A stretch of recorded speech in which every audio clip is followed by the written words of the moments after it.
Right, well, we're ready to go. Well, let's do it. You didn't respond to that with the same sort of degree of energy that I tried to inject. That's all right, mate. Do you want All right, should we try that again? Let's just get on with it then, shall we? Susan the Alpha. Yeah.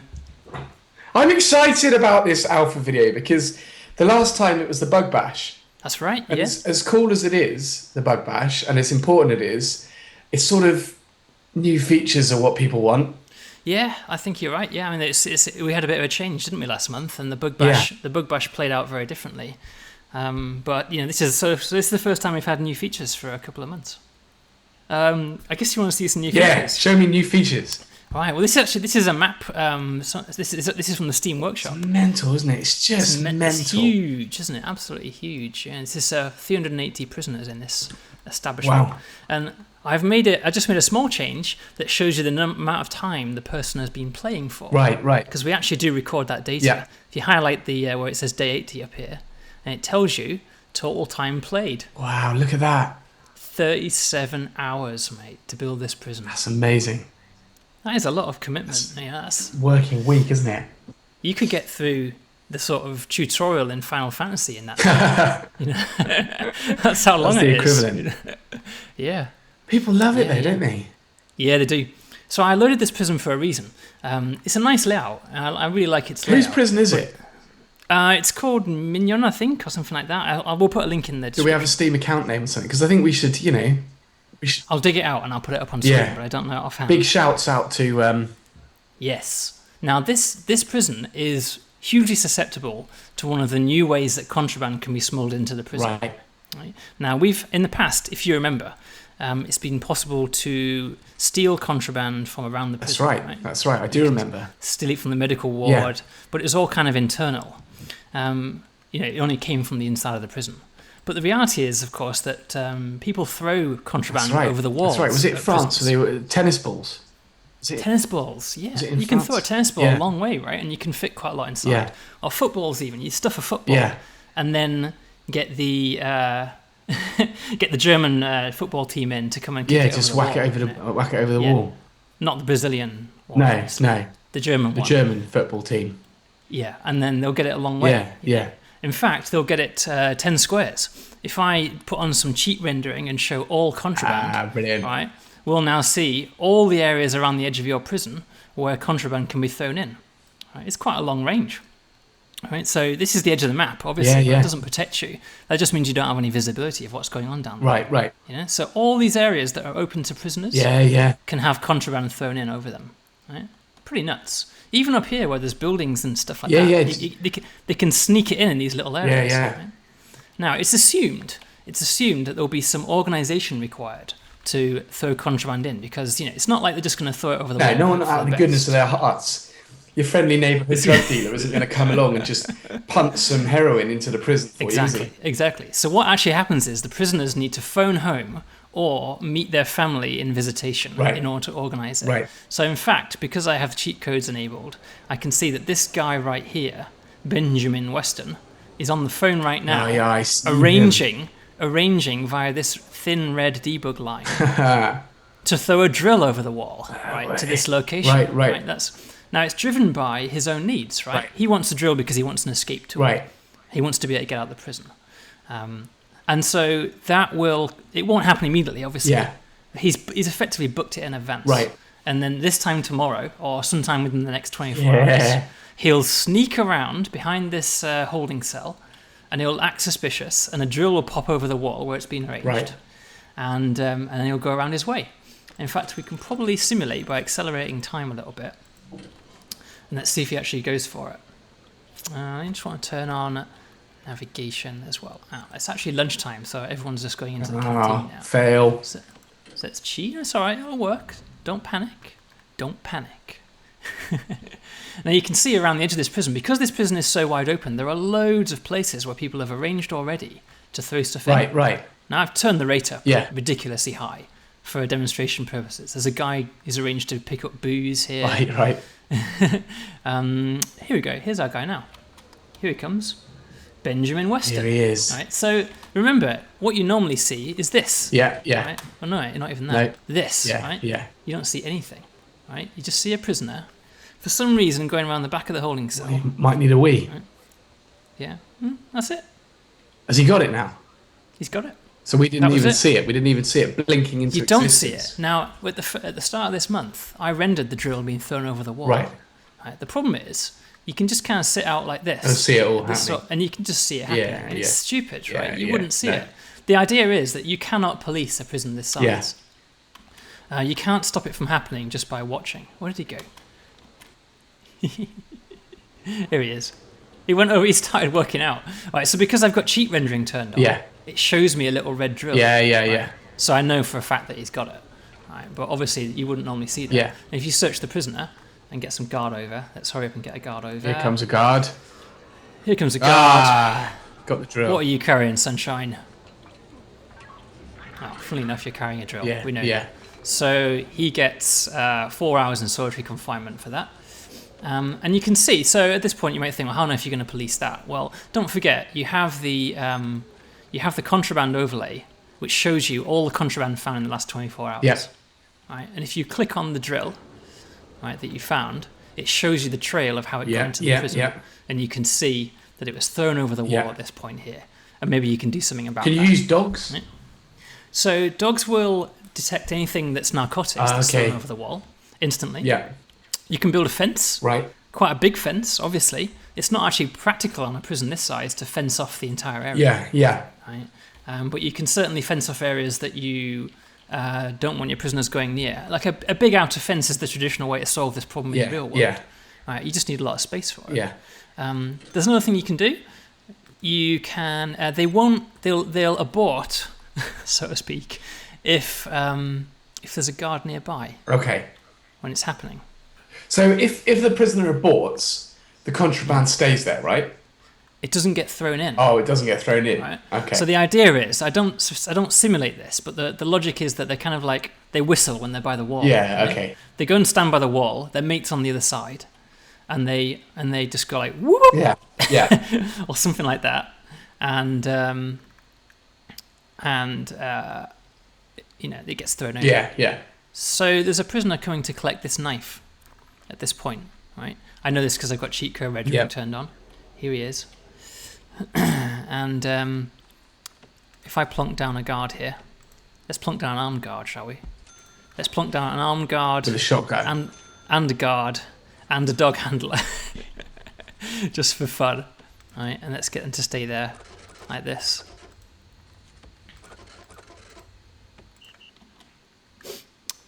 So where's he gone? Has he come in? Or has he changed his mind already? So here he comes. Nothing. Gonna go get my drugs. No, it's a knife he wants, isn't it? It's a knife. Gonna get my knife. Oh no! Act normal. And turn around. Act normal. So you go. Right. It was cancelled. Yeah. Right. It didn't happen. So that's useful because if you have areas that you just simply can't secure with a fence, you can achieve the same result by putting guards around. Patrols and things. Patrols, because they only have to be there at some point. You know, when he gets there and sees the area, he's going to go and collect it. If there's a guard anywhere nearby, he won't do it. Right. Yeah. That's cool. Right. So there's another way for contraband to be brought into the prison. Right. It doesn't just have to be thrown over the wall. As you can see, these chefs are cooking. Yes, they are. And the thing that they're cooking is ingredients, obviously, which they need to have a constant supply of. Yeah. Now, this particular prison has a high demand for everything. Wow. Weapons, tools, narcotics, and luxuries. Big prison. There's quite a lot of tools already in the prison. Yeah. So the highest demand that's not met by supply is probably weapons and narcotics. Yeah. Right. Now, all of the materials that come into your prison are now a potential source of contraband. Right. Good. So here's today's ingredients. Yeah. Right? Stacks of eggs and stuff. And because I've got the cheat code turned on, I can see that there is drugs and a few bottles of whiskey and poison and more medical supplies. stuffed in amongst them. And what's in here? There's a screwdriver hidden amongst this stack of eggs. Yeah. And there's a fork hidden amongst these. So this is cool, because there's something really cool about this, which is that it's not clear who's responsible. And the game doesn't even necessarily need to know who's responsible. Right? Somebody is smuggling in materials. So the chefs, for example, that are working in your kitchen don't even realize this is happening. Right. You know? And so your workmen will just carry this stuff around without any realization that the contraband is sitting in there. Now, here we go. So you've got a sniffer dog in the entrance. Right. The sniffer dog successfully noticed that there was poison hidden in that stack of eggs. Right. If he stays there for longer, he might find more. Good boy. Right? Good boy.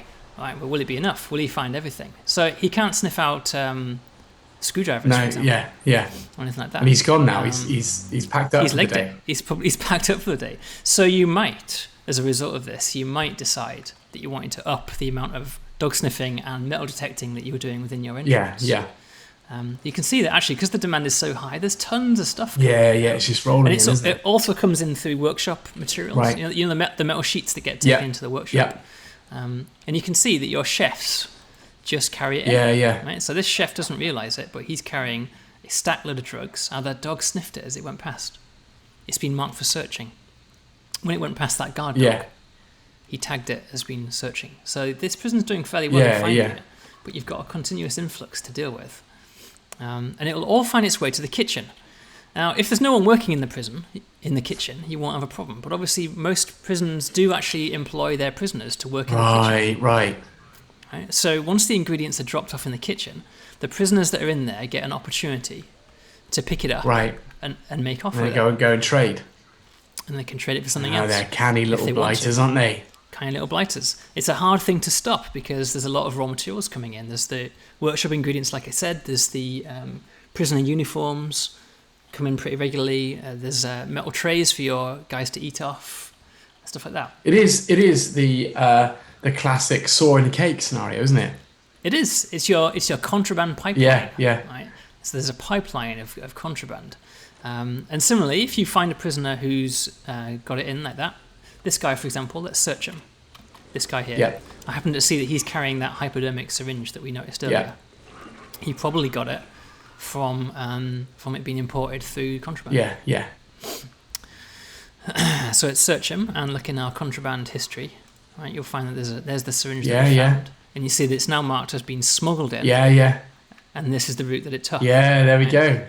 Comes in through the road, so you can kind of infer when it's been smuggled in this way that it came in via ingredients. Right through the front door. Yeah. So your own staff will now be distributing contraband all around the prison unless you take steps to stop it. Metal detectors, dogs, and the like. Yeah. Cool. Yeah. Right. That is all the new contraband stuff. Brilliant. Shall we move on to something else? All right. Here's an example of a new different prison. I think we used this one last month. What's that noise? There's a helicopter, mate. I think it's a helicopter overhead. All right, now I'm going to turn off contraband rendering because we've seen enough of that. So here we've got an entrance, a busy entrance, and you can see there's 1, 2, 3, 4, 5 jail doors blocking the entrance. Right, this guy's obviously had one too many escapes in his day. All right. Look at that! Has he got a little toilet in the in his entrance? In here, it's a holding cell, isn't it? Yeah, he's got a little. This is a holding cell with a set of toilets. Yeah. So what people usually have to do is they normally have to deploy guards to each of these sectors. Right, so there's always guards nearby because there's a continuous demand, like this guy's just waiting, and it ends up blocking up your whole prison. Well, no more. Now there's a new feature. You go into bureaucracy, and under security you'll see remote access. Whoa. Unlocks high-tech equipment for remote control and automation of doors. Brilliant. Oh shit. Right, so we'll have some of that. Cheat, as I've unlocked remote access. Yeah. So now, in my security room, I'm going to build a new object called a door control system. All right, I'm going to plonk it here. Jesus Christ, is it big enough? Yeah. Now these are the new CCTV monitors. Right. The old CCTV monitor used to look like a sort of like 1950s nuclear silo or something like that. It's a bit weird. I got Ryan to redo them so that they all match. I think this style looks a lot better. Yeah. So I've got a new door control system coming into the security room. Whilst the guy is building that, the door control system itself, there it is, doesn't really do anything. Right. You have to build door servos for the doors that you want to control. Oh, you're turning into Subversion, aren't you? Oh, it's Subversion all over again, man. Subversion. Here we go. This is Subversion Alpha 23. Oh, mate, you don't know the half of it. All right, let's see. So let's go for door servo. Right? Yeah. Places a servo over a door you wish to remotely control. So I'm going to place, here you go, see it's like a sort of remote control cog. I'm going to place one of these over each of these incoming doors. Like so. Lovely. Nice. Right, and wait for my workmen to install them. Yeah. Now, we're still not done. All right. Because this is Subversion Alpha 23, we also have to go into utilities. And I'll change the utilities mode now. I'll come back to that. There's now a new button called Connect. Right. So here's our door control system. Yeah. We have to connect this baby up to these door servos. Right. Now, why have I made you do this? Right. So you can connect it to each one individually, or you can hold down Shift and just click on each one separately. Right. So if you hold down Shift, you can click. So what's happening now, just to explain, is that we need to. There we go. So this guard here is now operating the door control system. Right. And whenever someone wants to open one of these doors, who's not a guard and doesn't have keys, the servo will be triggered. Right. Let's try this prisoner. Right. He comes to the door. He doesn't have keys, and it gets open remotely. Right. Servo goes green, door opens. Right. In utilities mode, you can see it because the signal lines actually turn red. Now, why did I make you connect the door control system to each servo independently? Because you're addicted to Subversion. You're never going to let it go. That, and the real purpose of these is to secure your prison. Right. It's not just about convenience. Right. It's because once you take away the possibility of guards opening doors with keys, you've got a much stronger way to prevent escapes. Yeah, right. So you can lock a load of high security guys in one zone, right, and then place one of the new remote doors in their entrance. Right. A remote door can't be opened with a key. Right? It can only be opened by a door servo. Right. So you can lock a bunch of your nastiest prisoners into one zone, put a remote door on it, and then put a door control system on the outside, right, giving people access. Brilliant. Right, so you can lock people in. Brilliant. But you can also use it for automating high traffic zones like this entrance. Yeah. Right? There's other things you can do. Right? You can, instead of connecting it to each one, well, you can leave it connected to each one, but you can chain them together. Yeah. So you can connect this one to this one, and this one to this one, and this one to this one, and this one to this one. All right? And now whenever one particular door is triggered, the whole lot of them will be triggered in sequence. All right? See that? No, it didn't work though. Yeah, it did work. Are these connections one way? Yes, they're one-way connections. So from here, there's no way of seeing which one is going to. Well, what would traditionally happen is because there are already guys in the middle, the guards don't need to do it. The guards have got their own keys. As soon as someone walks through this door, let's sack this guy. It's a bit harsh, isn't it? As soon as someone walks through that door who doesn't have a key, it'll open the first door. Yeah. And then all the other doors will trigger one after another in sequence. All right? Oh, I see. And that kind of, there's like a little signal line showing you. Yeah, because you can see it's directional. Yeah, you can see the direct. That's what I was talking about, the direction. Yeah. So you can do the same thing in reverse, right? You can do this. Right. So I can wire them up in reverse, so that if someone's coming the other way, it'll go along in reverse. Right. And they're clever. The door servos are clever enough to not get trapped in an endless loop. Right. Whereby they'll just endlessly reopen themselves. Right. So you see that they all went red to show they all opened, and then they all timed out, and then they all close again. All right. Pretty cool shit. That's cool shit, man. People are going to have some awesome fun with this. Yeah, I think so. We're going to see shift registers now. Oh, that's an interesting idea. All right, no, I'm not going to show you that. So there's another thing you can do. I'll use an example of this yard. It's a slightly contrived example. But this is a very heavily requested feature, which is automation of doors at certain times of day. Right. So I can go into utilities, put my door servos down. Door servos are kind of the start point. Yeah. right, for the doors you want, and you can put a door timer. Right. A door timer controls doors at certain times of day, right? Yeah.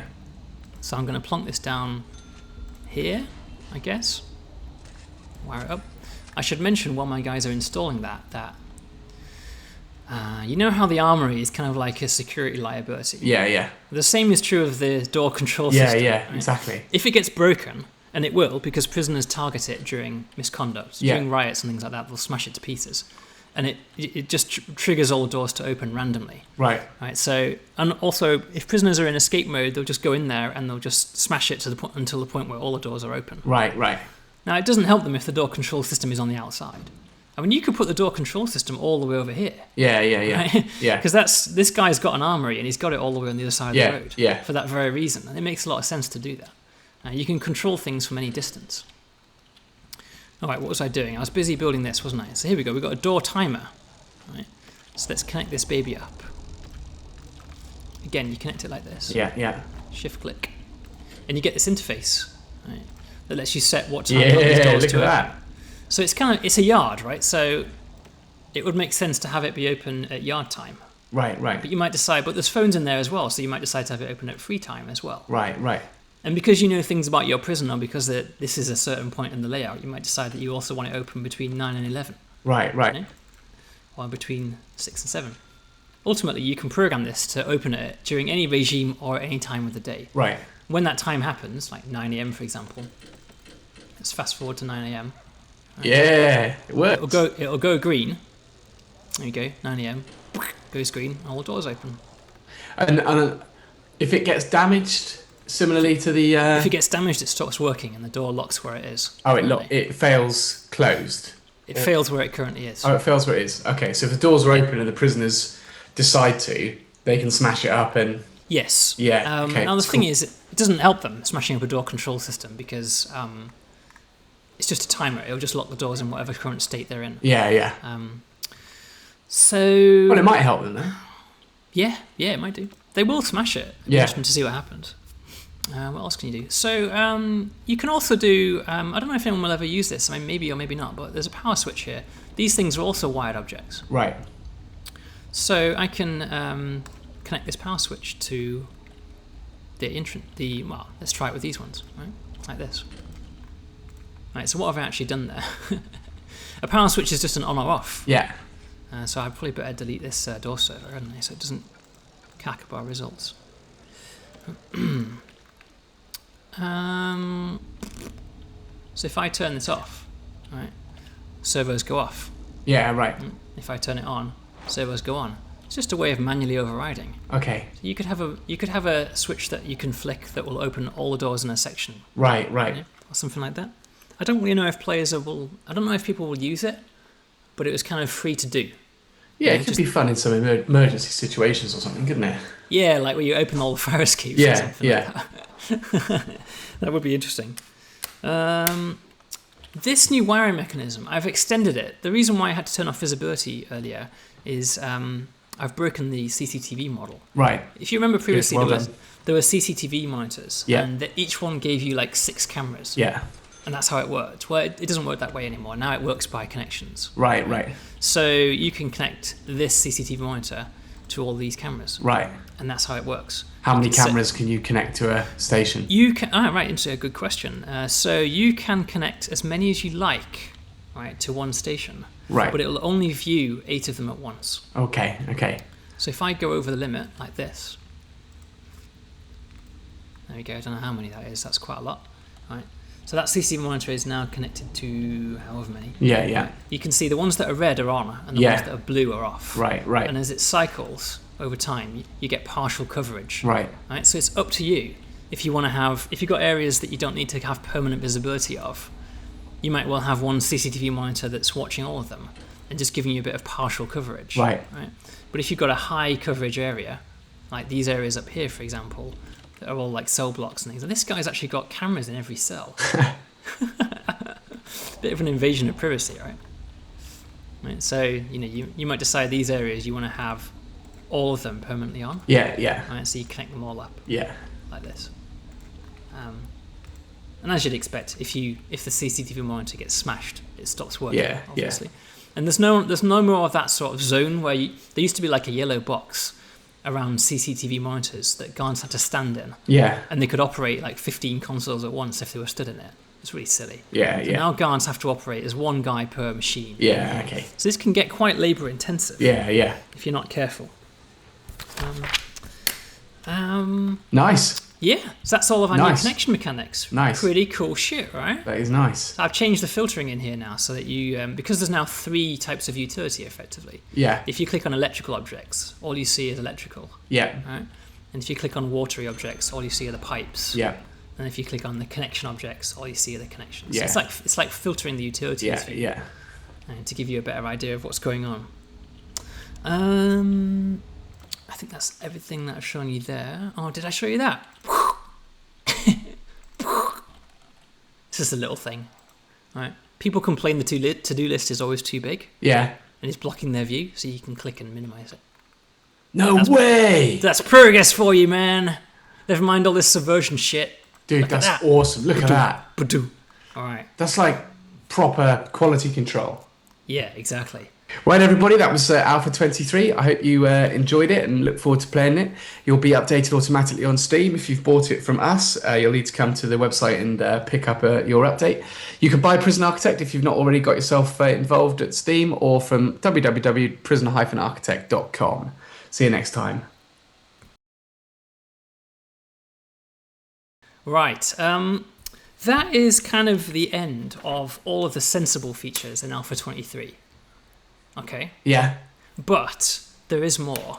Whilst I was doing all this wiring, whilst I was doing door servos and door controls, I realised that there might well be a call for some logic gates, right? Like AND gates and stuff. Yeah, of course. Right?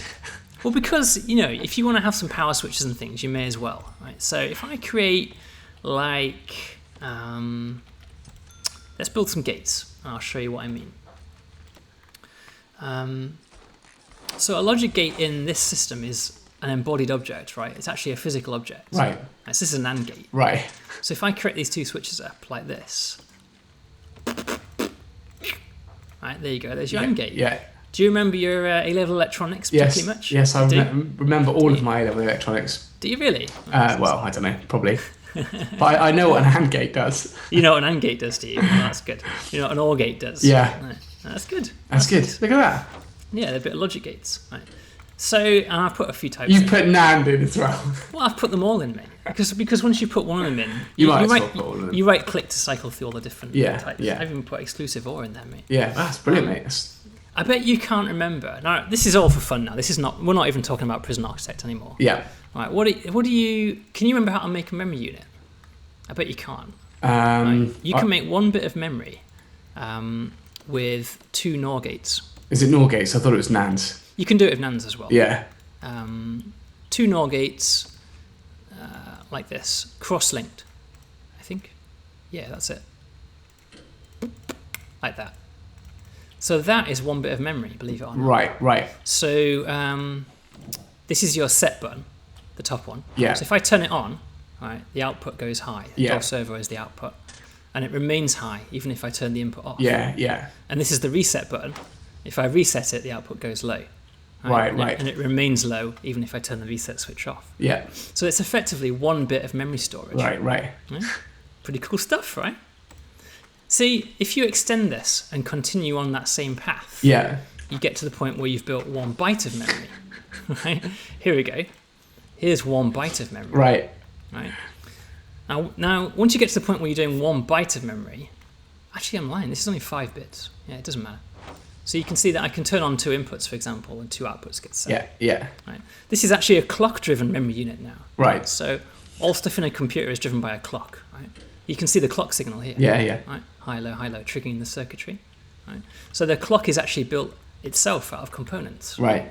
So these logic circuits here, you see how they're kind of like filling up and unfilling in sequence? Yeah. I'm exploiting the natural time delay in these circuit objects just by chaining a lot of them together. You get a time delay of like 5 seconds per change. Right. Thereby creating yourself a clock signal. Right? Pretty cool stuff. That's cool, man. Pretty cool stuff. This made all my electronic stuff come back to me. Yeah. You see, it's like, you know how... This is what it looks like at night. Doesn't it look cool? Yeah, that does look very cool. There's a bunch of prisons. There's a bunch of prisons. What the fuck is going on? I've just been transferred away from all my mates, and there's just a field full of logic circuits. It's like the start of a M. Night Shyamalan film or something. Where's my cell? I'm out in the cold. You know how Dean Hall, right? When he was successful with DayZ, he kind of decided that he wanted to fulfill his life's ambition of climbing Everest. Yeah. You know? Well, I've got no ambition to climb Everest. Right? That's kind of stupid. That's crazy talk for me. But I have always had an ambition to kind of like build an 8-bit processor from first principles. Right. With nothing but a NAND gate as your starting point. Because you can do it, right? A processor is just made up of a clock and a bunch of memory and an address bus and a counter, right? Which is what this is. Yeah. Right? This is an 8-bit counter circuit. Right. So you see all the circuitry along here. Right? This is the output, right? So if you look at this binary output, and if you try and remember your days as a student, you'll probably recognize that this is a binary counter slowly counting upwards. Right? Again, completely clock driven. Right? Here's our clock. And here's our clock signal being shunted along electric circuits. Right. So rather than wiring the clock into everything, I've wired it along electrical circuitry. This is all just for fun, but you're kind of like 3 of the components out of 6 that you need to build a CPU at this point. Right. Now working in Prism Architect, which I think is cool, personally.